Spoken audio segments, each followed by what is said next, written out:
Siap. Nah, jadi teman-teman, untuk memahami self talk ini apa, kita harus kenal sifatnya dulu ya. Jadi dalam sifatnya ucapan itu, sifat dari ucapan atau self talk, ucapan itu merupakan ini ya, vibrasi atau getaran gitu ya. Dia getaran yang menjalar kemana? Menjalar sebenarnya ya tentu menjalar ke segala arah ya. Tapi dia sebenarnya juga menjalar ke masa depan. Kalau dia menjalar ke masa depan, dia akan berubah wujud menjadi realitas sejenis. Loh, kok bisa gitu ya? Nah, yuk kita ini ya lebih ulik lagi kenapa bisa gitu sih. Yuk slide selanjutnya. Iya, ini jadi teman-teman, untuk memahami self talk ini apa, kita harus kenal sifatnya dulu ya. Jadi dalam sifatnya ucapan itu, sifat dari ucapan atau self talk, ucapan itu merupakan ini ya, vibrasi atau getaran gitu ya. Dia getaran yang menjalar kemana? Menjalar sebenarnya ya tentu menjalar ke segala arah ya. Tapi dia sebenarnya juga menjalar ke masa depan. Kalau dia menjalar ke masa depan, dia akan berubah wujud menjadi realitas sejenis. Loh, kok bisa gitu ya? Nah, yuk kita ini ya lebih ulik lagi kenapa bisa gitu sih. Yuk slide selanjutnya. Iya, ini ada konsep yang namanya konsep garis waktu. Nah, teman-teman kita coba memahami ini dulu ya. Jadi ini konsep yang bisa jadi justru ini loh, mengubah prinsip pemikiran teman-teman yang sebelumnya ya. Ini kita coba ubah di sini ya. Oke. Jadi anggap ya teman-teman ya, kita itu manusia, kita itu berjalan di atas garis yang namanya garis waktu. Garis waktu ini menghubungkan masa lalu sampai masa depan, menghubungkan antara masa lalu dengan masa depan. Nah, sementara manusia itu sendiri ada di tengah-tengahnya, di titik yang dinamakan sekarang. Betul ya? Nah, ini mungkin paham ya kalau sampai sini. Oke, sekarang kalau ditanya, sekarang itu apa sih gitu? Pengertian sekarang itu apa gitu? Sekarang itu sebenarnya ini ya, sebenarnya sangat singkat. Kalau dibilang apa yang terjadi sekarang itu sangat-sangat singkat. Kalau saya bilang misalnya ya, sekarang ini nih, sekarang aku lagi sakit nih gitu ya. Sekarang aku lagi sakit. Tahu nggak kata-kata sekarang itu? Sebenarnya kan ya kita faktanya taunya sekarang itu ya memang detik ini terjadi gitu kan. Saat ini saat kita bicara sekarang adalah fakta. Selama ini kita bicara gitu. Tapi tahu nggak sebenarnya sekarang ini kan sangat singkat. Waktu kita bilang sekarang sakit tadi misalnya jam berapa? Misalkan sekarang jam 15.00 ya. Yang kita bilang sekarang itu kan bergerak mundur terus ke belakang. Tadinya kita bilang tadinya jam 15.00, sekarang waktu sudah bergerak maju 1 detik ke depan gitu ya. Artinya yang kita bilang sekarang itu sudah ada di belakang gitu, sudah jadi barusan. Lama-kelamaan, cepat atau lambat, dari barusan dia berpindah menjadi tadi gitu kan. Dari tadi bisa dia berubah menjadi 1 jam yang lalu sampai kemarin gitu kan. Lama-kelamaan jadi dulu gitu ya.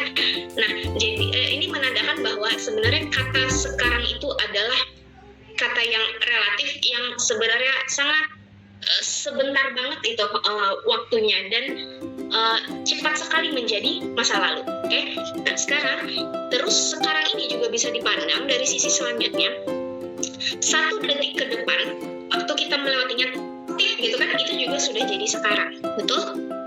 Jadi 1 detik ke depan itu dia akan bergerak mundur jadi sekarang. Bahkan 1 jam ke depan, 2 jam ke depan itu cepat atau lambat akan menjadi sekarang. Nah, teman-teman, jadi kebanyakan orang-orang itu berpikir konsep sekarang itu adalah konsep yang pertama tadi.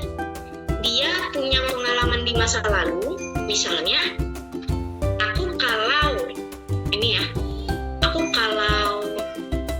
makan udang pasti kulitku gatel-gatel ya, itu pengalamannya di masa lalu gitu.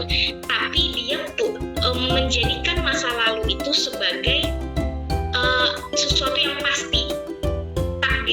yang pasti akan selalu terjadi sekarang juga kalau dia makan udang, dan akan selalu terjadi ke depan. Setiap dia makan udang pasti akan gatal-gatal. Kebanyakan orang ngomongin sekarang itu ya karena dia punya pengalaman di masa lalu begitu. Jadi dia bilang lah, ya sekarang ya pas aku ini alergi gitu, pasti gitu. Tapi sekarang coba teman-teman diubah konsepnya, berpikirnya ke cara berpikir yang kedua, cara berpikir ke depan. Jadi tidak lagi menganggap masa depan itu ditentukan dengan pengalaman masa lalu, tapi anggaplah sebenarnya masa depan itu adalah sesuatu yang yang misterius, yang kita nggak tahu apakah pengalaman di masa lalu akan terjadi lagi di masa depan atau enggak. Bisa aja kan suatu saat dia makan udang yang tadinya alergi, taunya nggak berpengaruh apa-apa sama kulitnya. Bisa juga orang yang tadinya selalu sakit, di masa depan dia ketemu obatnya dan sembuh. Betul nggak? Benar. Ya, nah gitu. Jadi ubah pandangan kita saat menyatakan kondisi diri kita sekarang, tidak dengan menyatakan apa yang sudah terjadi di masa lalu gitu. Aduh, aku gendut nih, aduh aku kurus nih gitu, aduh aku nggak punya duit nih gitu. Iya, sekarang aku nggak punya duit nih, sekarang aku begini, sekarang aku begitu gitu. Karena kebanyakan orang ngomong itu karena pengalaman di masa lalunya begitu gitu. Tapi kita harus melihat secara optimis bahwa di masa depan itu yang lebih tahu masa depan itu Allah, bukan kita gitu. Jadi anggaplah seperti ini ya, di garis waktu ini orang berjalan, setiap langkah kaki baru, langkah kaki maju ke depan, nah disitulah dia menemukan pemandangan baru. Disitulah dia bertemu dengan orang-orang baru. Di situ dia mungkin bisa bertemu dengan tiba-tiba ketemu, kalau dia sakit sebelumnya dia ketemu metode penyembuhan baru yang lebih cocok gitu kan, ketemu obat-obat baru, ketemu dokter-dokter baru misalnya. Nah, jadi fokuskan saat bicara sekarang, karena sekarang ini sangat singkat. Sekarang itu sama dengan masa depan yang kita belum ketahui gitu ya. Jadi mulai diubah tuh pemahamannya tentang kalau bicara tentang berkomentar tentang ucapan tadi ya, self talk tadi ya, jangan terbatas dengan pengalaman buruk di masa lalu gitu.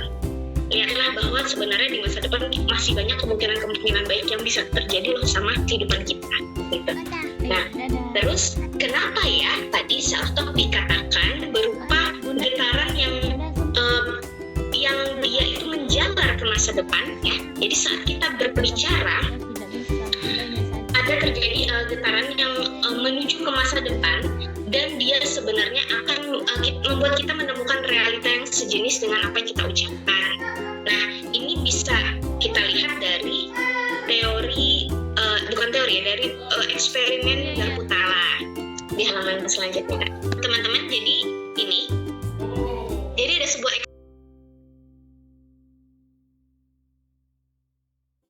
240 Hz selalu kita getarkan dia ya, getarannya dengan cara dipukulkan gitu, tong gitu kan. Nah, meskipun dia tidak bersentuhan dengan Garputala lainnya, tidak berada dalam jarak yang dekat juga gitu, sebenarnya ada gelombang getaran atau vibrasi yang muncul yang nggak bisa kita lihat oleh mata kita, dan itu akan mempengaruhi Garputala lain yang frekuensinya sama dia. Jadi Garputala lain yang punya frekuensi sama, dalam hal ini 240 Hz itu tadi, itu ikut bergetar sendiri ya, padahal nggak ada yang menggetarkan dia, menyentuh dia secara langsung gitu. Yang menyentuh dia adalah gelombangnya, adalah si getaran itu tadi. Sementara Garputala lain yang frekuensinya beda, dia akan tetap diam, nggak terpengaruh ya. Di sini kelihatan ya. Jadi sebenarnya semua getaran itu akan merambat dan menemui benda-benda lain yang mempengaruhi ya, benda-benda lain menemui dan mempengaruhi benda-benda lain yang sama frekuensinya sama dia.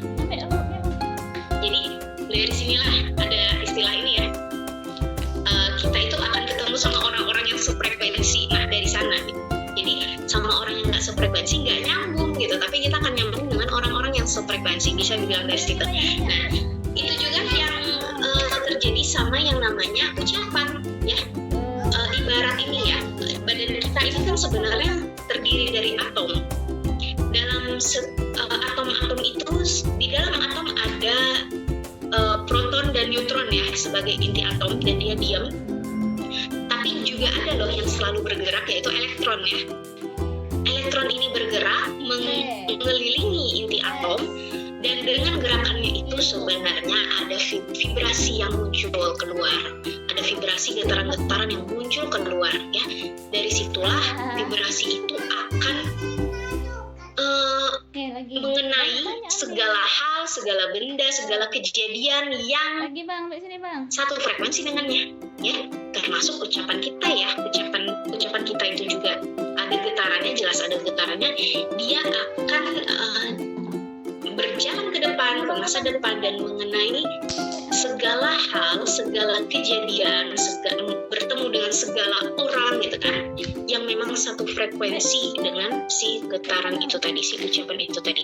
Nah, dari sinilah makanya sebenarnya apapun yang kita ucapkan ya, saat kita meyakini prasangka tadi ya, saat kita meyakini itu dengan benar sesuai dengan imajinasi dan dengan perasaan kita, maka Allah akan mengabulkannya loh. Makanya kita akan bertemu dengan realita yang sejenis gitu. Nah, sekarang kita lihat yuk kembali ke gamenya ya, penjelasan game. Oke, nah ini ya kita belajar gimana mau merespon dengan bagus itu ya, atau malah bersyukur ya, alhamdulillah gitu ya. Nah, ini pertama melihat seorang yang kaya raya gitu ya, punya aset di mana-mana. Kita ketemu nih sama orang ini, mungkin tadinya ada yang malah ini ya, sosok yang muncul dalam dirinya itu adalah rezeki nggak akan dibawa mati gitu ya. Itu saya sering baca itu di sosmed. Rezeki nggak akan, duit nggak akan dibawa mati gitu ya, duit nggak akan dibawa mati gitu kata-katanya. Terus ada pula yang malah mikir jangan-jangan itu dari uang hasil korupsi gitu. Ada juga yang malah putus asa nih, menganggap ya wajar lah dia kaya, orang tuanya juga kaya gitu. Sementara saya segini-gini aja dari dulu ya, orang tua juga gini-gini aja gitu ya. Ucapan yang pertama membahas tentang uang nggak dibawa mati, itu tahu nggak sebenarnya itu adalah self talk yang mengindikasikan orang yang mengucapkan itu benci sama harta, benci sama uang ya. Jadi dia marah sama uang gitu ya, benci kan, artinya uang nggak akan dibawa mati gitu. Nah, terus yang kedua takut miskin. Takut miskin ini yang ini kata-kata mengenai jangan nanti, apalagi itu dari hasil korupsi. Jadi kenapa dia bisa bilang begitu? Karena yang ada dalam pikiran dia, ya orang kaya itu korup gitu. Kok takut miskin, takut kaya, maaf ya, takut kaya. Jadi sehingga karena dia mengasosiasikan orang kaya pasti korup, ya dia takut menerima kekayaan. Ini terjadi juga sama ini ya. Ada aja ibu-ibu yang mungkin punya self talk. Dia nggak mau suaminya itu banyak duit, karena kalau banyak duit nanti main sama perempuan lain gitu, nanti punya selingkuhan. Nah, itu masuk ke dalam self-talknya. Akhirnya apa ya, memang nggak kaya, suaminya nggak akan maksudnya nggak banyak rezeki yang bisa diberikan suaminya ke dia gitu. Jadi lucunya itu kan, satu sisi butuh uang gitu kan, tapi di sisi lain merasa takut kalau nanti dapat uang banyak kemalingan lah misalnya gitu ya, ada yang malingin atau malah suaminya nanti main sama perempuan lain. Nah gitu, itu jadi ucapan yang bagus kalau kita melihat ini adalah, nah benar tadi ya yang Kak Fitri sebut di awal, Masya Allah, wah hartanya ya bersyukur gitu ya, kita fokusnya ke syukur, ke rasa bahagia. Wah bagus itu gitu, dia punya uang yang banyak, mungkin dengan uang yang banyak dia punya banyak kesempatan untuk bisa bersedekah dia sama ibadah dianya gimana kan, ya kita kan di luar. Dan jangan dengan uang yang banyak itu dia banyak membantu saudara-saudaranya atau tetangga-tetangganya yang tidak mampu gitu kan. Mungkin dia punya membiayai hidup banyak anak yatim ya. Jadi dengan self talk yang kita ucapkan begitu, itu sama dengan kita justru berdoa di masa depan kita juga punya kekayaan yang bisa kita yang berkah gitu ya, yang kekayaan itu akan kita manfaatkan untuk ini loh, banyak beribadah gitu, untuk memperjuangkan agama gitu ya, untuk membantu orang lain. Jadi perlunya itu salah satu contoh self talk yang dianjurkan ya kalau kita